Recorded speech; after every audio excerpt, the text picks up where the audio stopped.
Bonjour, je suis Alexandre Maxime. Je vais compléter mon tutoriel qui est pour le AngularJS. On a pris comment créer et comment utiliser le module et le contrôleur. Et on a pris c'est quoi le AngularJS et pourquoi on l'utilise c'est quoi ce framework.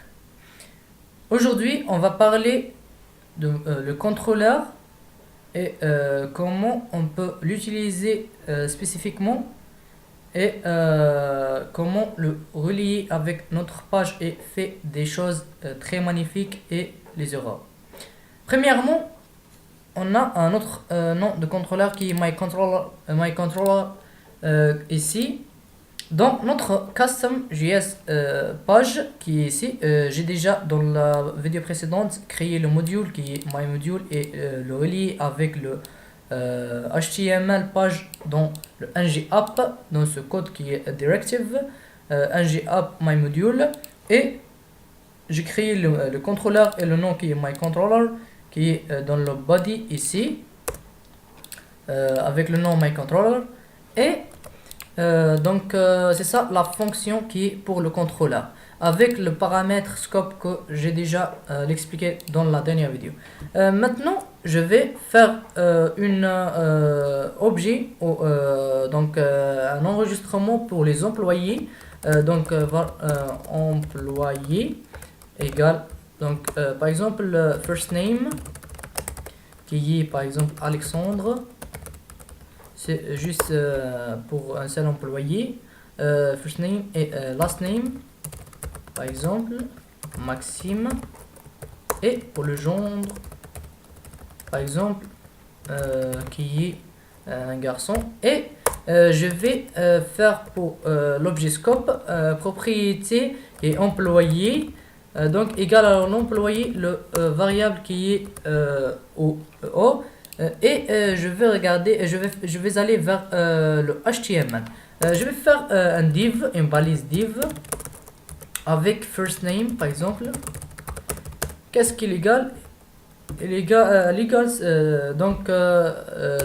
l'expression de l'Angular, et je vais accéder à l'employé point le propriété qu'il est donc first name comme vous regardez, et je vais regarder voilà, et c'est ça, first name égale Alexandre. Elle a déplacé vers l'employé qui est là, et pour le propriété qui est first name, et elle prend la valeur de cette propriété et le fait dans le HTML. C'est ça la dynamicité que j'ai parlé dans la vidéo précédente, et comment faire une site web dynamique et pour gérer les informations par le module et le contrôleur, parce qu'il y a une grande relation entre eux.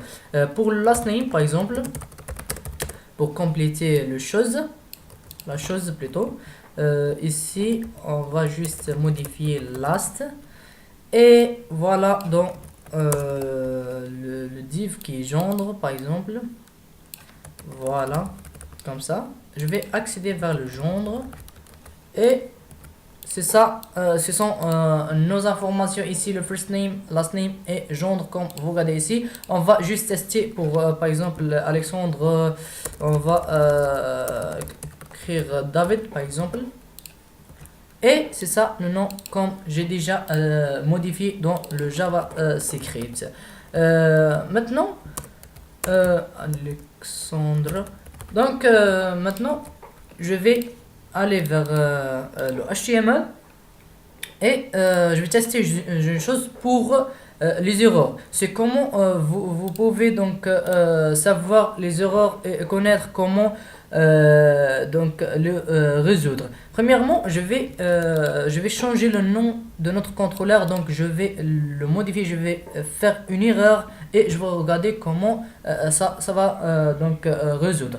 Pour le nom de notre contrôleur qui est myController, je vais ou plutôt j'ai ajouté un pour le nom, et je vais regarder. Donc comme vous regardez ici, elle n'a pas accédé à le Angular, et elle n'a pas fait toutes ces actions elle a déjà fait. On va aller vers le console pour regarder c'est quoi l'erreur. Donc il y a une erreur ici, mais une erreur implicite. On va cliquer sur ce lien et regarder c'est quoi l'erreur que j'ai obtenu. Donc juste on attend cette page pour ouvrir. C'est ça l'erreur. Argument my controller 1 is not a function. C'est une fonction. Got undefined. Donc il n'y a pas trouvé ce contrôleur, ce nom pour le contrôleur dans notre page. Pourquoi l'erreur n'a pas affiché ici? Parce que on a utilisé le min Angular ici, le minified version. C'est pas la version la version uncompressed. On va résoudre ce problème et comment afficher l'erreur dans le console ici. C'est pas dans une autre page ou dans un autre lien. On va maintenant aller pour télécharger et pour faire le Angular juste uncompressed version. Donc on va aller vers le site officiel pour télécharger la version uncompressed de Angular. On va aller vers le AngularJS.org qui est là. Et on va download le AngularJS uncompressed file qui est AngularJS. C'est pas le minified qu'on a utilisé dans plutôt la dernière vidéo. Après l'opération de téléchargement, on va importer le Angular plutôt JS et on va faire l'erreur et on va retourner la même affichage ici, la même présentation, mais on va aller vers l'erreur qui est là. Donc the controller with the name controller is not registered. C'est ça l'erreur. On a affiché l'erreur par le Angular uncompressed, mais le Angular minified, si on le donc importé une autre fois, si vous regardez ici, il n'y a pas donc l'erreur, il y a un lien. Si on ouvre les liens et on va trouver l'erreur, mais si on prend le uncompressed file, c'est ça l'erreur qui a affiché. C'est ça la différence entre le Angular et le Angular minified, l'Angular uncompressed et l'Angular minified pour les erreurs, pour donc modifier et pour résoudre les problèmes. On va faire une erreur ici dans le genre, par exemple on va éliminer le E, on va les supprimer et on va regarder plutôt c'est quoi le problème.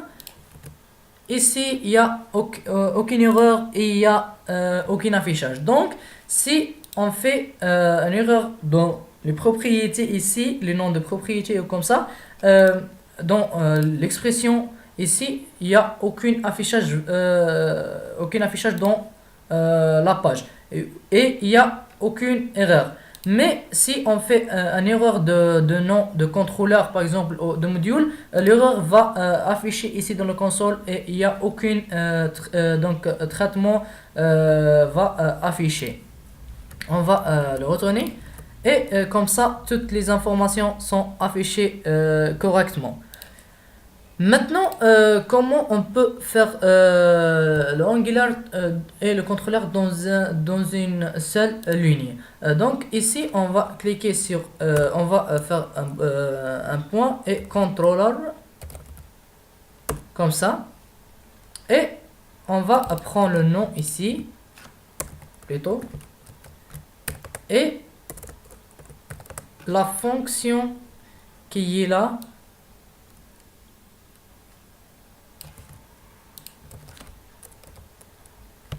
Et comme ça, on a fini tout ce qu'on a fait pour Missing Between. Oui, ici.